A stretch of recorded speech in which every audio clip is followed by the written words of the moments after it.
Hello guys! So, samahan niyo po kami papunta sa Tulips Farm. Kasama ko po ang mga tita dahil naka-off daw sila. So, ayan na nga, maagang-maaga po kami umalis, like 5 a.m. So, hinahabol po namin yung train, the earliest train. So, nung time po na yan, actually, hindi ko na nakuha ng video. Pero meron kaming patakbo-takbo effect dyan. Dahil 2 minutes na lang pala paalis na tong train. So, ayan. Natuwa naman ang mga inday at naabutan namin. Pero ayan, gutom na gutom po kami. Dahil wala ng breakfast, basta makagala lang ang mga tita. So, dumating kami around 8 a.m. So, sobrang lamig niyan. Kaya, ayan, coffee muna. So, syempre, hindi pwede mawala ang kape. Kaya, di bali nang walang breakfast, basta may coffee. So, ito nga nakakatawa guys, kasi dapat sa Tulips Farm kami papunta, pero pinaba kami sa Tulips Farm. So, nawala kami actually, at medyo malayo pa kung saan yung Tulips Farm. So, ang ginawa namin, heto, may breakfast pala sa loob.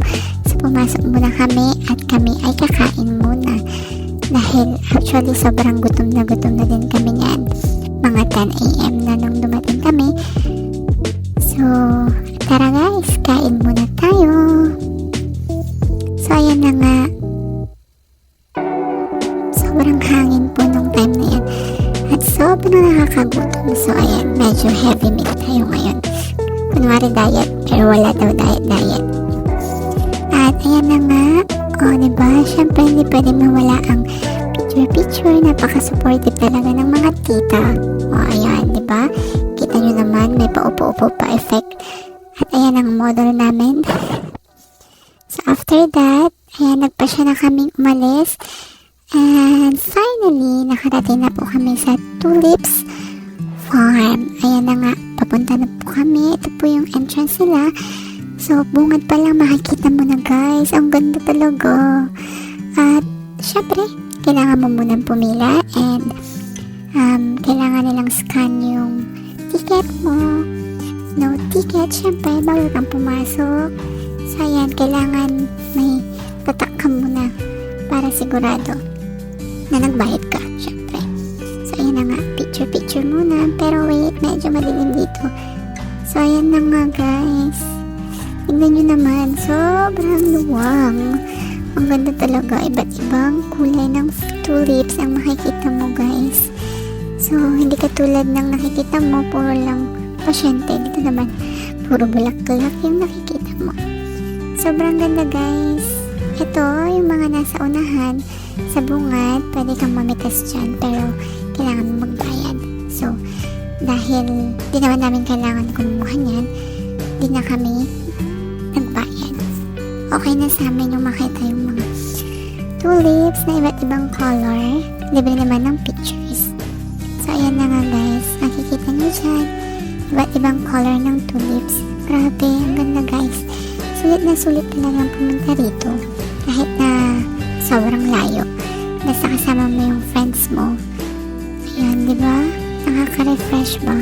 Nakakawala ng stress actually yung makita mo yung mga flower. Lalo na tong red, para siyang roses din sa pagmatagalan. So, ang dami talaga nagpipicture dito guys. Ang daming tao. Siyempre, naghanap kami ng part na hindi matao para makapag-picture ang mga tita. So, hindi pwede mawala ang pictures and video. So, ayan na nga guys. Mag-uumpisa na ang pa-video ng mga tita. Tayo lang natin ng konti at medyo na-cut yung video ko. So, ayan na. Okay. So, sobrang enjoy. Arte-arte ng mga tita. Kunwari, may pa lakad-lakad ng konti. Kung nagtataka kayo guys, kung sinong kumukuha sa amin. Siyempre, hindi pwede mawala ang tripod. Ang beshi ng lahat. Pero, ang hirap lang guys, kasi sobrang hangin talaga. Nakailang take talaga kami bago makuha nila yung gusto nilang video. So, paulit-ulit lang talaga kami. At sa sobrang paulit-ulit, ang dami nang nalaglag na petals ng tulips. lakad namin tsaka kakatumba ng tripod kasi hinahangin talaga siya guys. So ngayon naman lakad-lakad effect. O yan naman, selfie stick naman tayo. Yan, kunwari okay na okay kami dyan guys, pero grabe, sobrang lamig. Inabot kasi kami ng ulan, tsaka sobrang hangin talaga, walang araw. Siguro mas magandang magpunta kapag talagang may araw, kaso nung time na yan, no choice kami guys. Wala talaga sa plano. Bigla ang lakad ito, kaya natuloy. So ayan na naman ang mga tita. Paulit-ulit kami dyan. Siguro mga 5 times na kuha na hindi kami matapos-tapos. So mga madaming petals din talaga yung nasira namin dyan kakalakad. Pero dahil maluwang, hindi naman kami nakita. Kung hindi, sigurado magbabayad kami ng madami. O diba? Magsawa kayo kakakita ng video namin. Ang kulit-kulit lang talaga. Parang mga bata lang. So at least kahit papaano sobrang enjoy kami. Ito yung first time actually na magkakasama kami magkaka-duty. Yung isa niyan nakipag-exchange pa talaga. So ayan na nga, natapos ng mga inday. Ayan, ito may mga souvenir sila kung gusto mo tanim sa bahay or magdala.